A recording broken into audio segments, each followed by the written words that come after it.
ہم نے کوئی تحقیق ہی نہیں کی. ہمارے جو سلف تھے مر گئے, جنہوں نے اسلام کو پڑھا, اس پہ تحقیق کی. وہ ابن سینا جو طب پہ جس نے کتاب لکھی, 1000 سال تک, 100 سال تک نہیں, 1000 سال تک وہ بطور نصاب یورپ کی یونیورسٹیوں میں پڑھائی جاتی تھی, اور بیسٹ سیلر بک رہی ساری دنیا میں. ہم نے تو اس کو بھی نہیں پڑھا.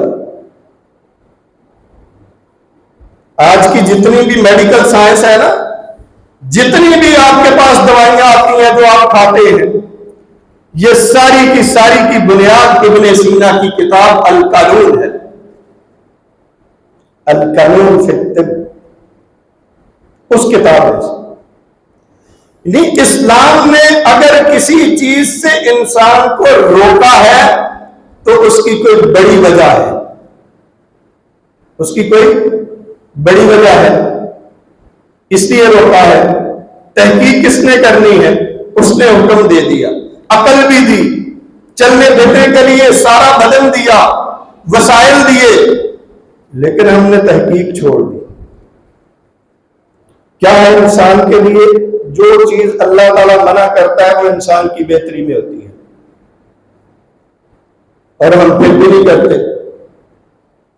ایک بات سن لیں, نقطہ ذہن میں رکھ لیں, جو بھی پوری کائنات اللہ تعالیٰ نے سجائی ہے کس کے لیے؟ انسان کے لیے. اس کے اندر سارے کے سارے وسائل کس کے لیے پیدا کیے؟ ہم نے دیکھے بھی نہیں, سنے بھی نہیں ہیں ایسے وسائل اللہ تعالیٰ نے اس دنیا میں انسان کے لیے بھیجے.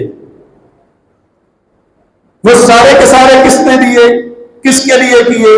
انسان کے لیے. اور انسان کو گائیڈنس دی, رہنمائی دی انبیاء کے ذریعے, کتابوں کے ذریعے. کس کے لیے؟ انسان کی ذات کے لیے.